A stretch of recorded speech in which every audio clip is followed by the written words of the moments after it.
What's up, y'all? It's the Chess Snake. I'm back with another game. This one got a little tricky, and I was a little bit proud of what I was doing here. So, the opening, it is what it is. I didn't think I was doing great, but I didn't think I was doing bad. I had just listened to a video talking about just stop them from doing what they want to do. If they have a mobile piece, try to stop it from being mobile. So, I got the knight pin, and now it's not pinned. So, it's immediately not pinned.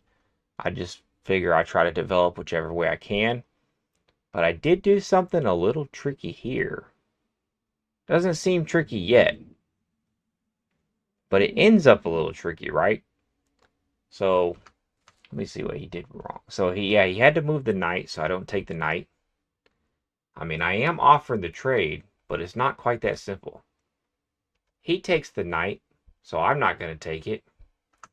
So let's say he takes this first. I can just take that, and this is pinned against the queen, right? So I saw that, and I was like, okay, this is cool. Is this winning? He gets the pawn still after this, but it's just interesting for sure. If he took that pawn, then eventually I'd have that, and that's not too bad either. I'm attacking that. My position's not that bad. Neither position is that great, really. But that's not what happened. He took with the knight. And instead of just taking back with the queen and letting him trade this down, I had this really interesting idea to push the pawn. And, I just found this absolutely fascinating. I don't know that I've seen a tactic like this. It's a little ugly. It's just strange, man. It's just a really strange, interesting idea. So he takes because, what else are you going to do? You know, he couldn't just leave it there because then I'm just going to take with check. And that just, that's not good. So, yeah. The game goes on, and as he's attacking here, I'm seeing that I could possibly pin this. So that's exactly my plan. I get that out of the way. He chases with his pawn, which is just a bad idea because, you know, I have two bishops, and now he's weakening where his king is, and I'm already up 3 in material. So I was pretty happy when he did that. Right here, I'm attacking this pawn. I'm going to push this, also opening up that. So everything's pretty much going exactly to plan. I mean, what could go wrong here? So I guess this is a skewer that I'm looking at. And he could have taken there. And if he would have taken there, the same idea works. Because either way, I'm getting that rook. We might have to trade down here. I trade down there.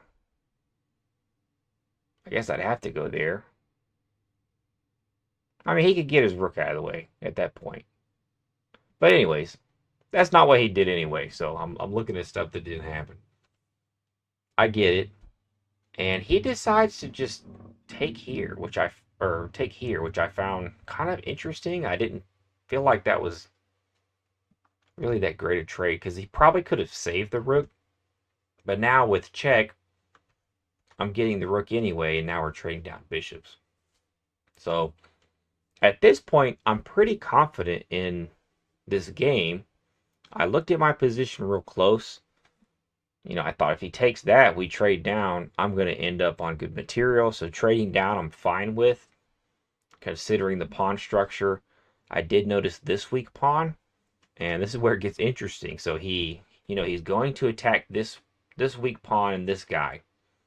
And I decide I'm not playing that because I'm up on material.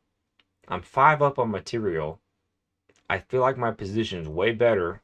So I'm not playing these games. I pin the queen to the king. So now he doesn't have to accept. He could push that. And that really wouldn't have been a bad move. But he does accept. Or no, he did. He doesn't. He doesn't. He doesn't accept. He's still going after that pawn. I remembered it wrong. But yeah, I actually think pushing the pawn there probably would have provided more counterplay. And right here, of course, I could take this pawn. I could avoid trading down. But I didn't want to overthink it. I figured I'm going into the end game. I defended my one weak pawn that his rook could attack.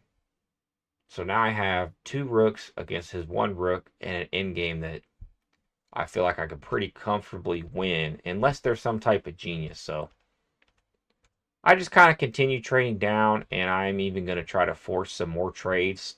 I mean, him pushing that pawn doesn't do much. He checks me, but, my king is just very safe. And now his pawns have even less to do. So I was going to try to pin that, force the trade. Doesn't let it happen. But eventually, you have two rooks, and it's only a matter of time. He did forfeit in this position, completely won. But yeah, let me know a time where maybe you just traded down because you knew you were ahead. And you could send me games, send me them on Twitter or Instagram. I'm more likely to see them. If you comment a link on YouTube, I'm not really going to see it, but I'm going to start reviewing some fans' games. Obviously, my reviews are very casual. I'm not breaking things down crazy, but I'm just having fun with it, enjoying my chess journey, trying to get to 2000 rapid chess.com. That's all. That's all I want to do.